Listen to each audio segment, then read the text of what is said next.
What do you do when the family you've built turns against you at the moment you're most vulnerable? Eleanor stood by her husband's open grave, the rain soaking through her black dress, her trembling hands clutching a wilted rose. At 73, she had buried friends, siblings, and now Henry, her partner of 5 decades. The crowd around her was small family, a few loyal colleagues, and her daughter-in-law, Claire, whose sharp eyes hadn't left Eleanor since the service began. The air was thick with grief, but something else lingered: suspicion. Henry's death had been sudden. A heart attack, the doctors said, though whispers of convenient timing floated among the family. Eleanor felt their stares, especially Claire's, whose lips curled into a smirk as she muttered to her husband, James, Eleanor's only son. The words were faint but unmistakable. "Those are crocodile tears." Eleanor's heart clenched. She hadn't cried, not yet. Her grief was too vast, too private for public display.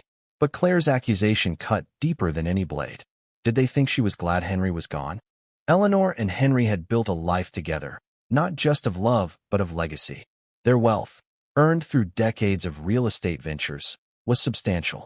The will, locked in Henry's safe, was their final act of control.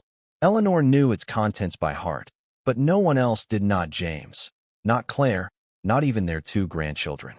As the priest droned on, Eleanor's mind drifted to the will's clauses, its surprises, its justice. She hadn't wanted to use it like a weapon, but Claire's venomous words shifted something inside her. The service ended, and the mourners shuffled toward the reception. Claire, emboldened, approached Eleanor, her voice low but dripping with contempt. "You never loved him. You're just playing the grieving widow for the money." James stood behind her, silent, his eyes fixed on the ground. Eleanor's chest tightened, but she held her composure. "You'll see, Claire," she said softly, "what Henry and I built together." At the reception, in their sprawling estate's library, Eleanor requested a moment alone with the family. The lawyer, Mr. Grayson, arrived, clutching the will. Claire sat smugly, expecting a windfall. James fidgeted, torn between loyalty to his mother and his wife. The grandchildren, oblivious, scrolled on their phones. But then, a stranger entered, a woman in her 50s, her face weathered but kind, her clothes modest. Claire's smirk faltered. "Who's she?" she demanded.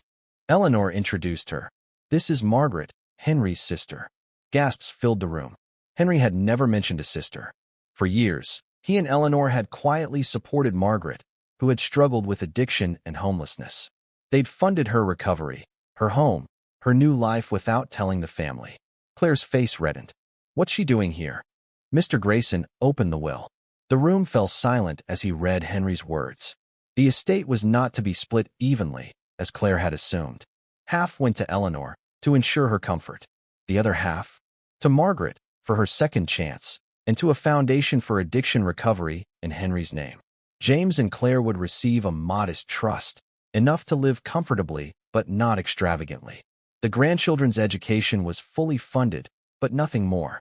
Claire's jaw dropped. "This is outrageous," she shouted. "You manipulated him." Eleanor stood, her voice steady but laced with fire. "You called my tears fake, Claire. But Henry and I loved deeper than you'll ever understand. We chose to lift others up, not just ourselves. You thought this was about greed? It's about purpose." James, finally meeting his mother's eyes, nodded faintly, a flicker of shame crossing his face. Margaret spoke, her voice soft but resolute. "Henry never gave up on me. Neither did Eleanor. I'm here because they believed in redemption." Claire stormed out, but James stayed, reaching for his mother's hand. The room felt lighter, as if Henry's spirit lingered, approving. Eleanor looked out the window, the rain slowing to a drizzle. She hadn't cried at the funeral, but now, a single tear fell not for Henry's death, but for the family they'd tried to build, and the one they'd saved in Margaret. The will wasn't just paper. It was their final act of love, a testament to what mattered most. Yendi.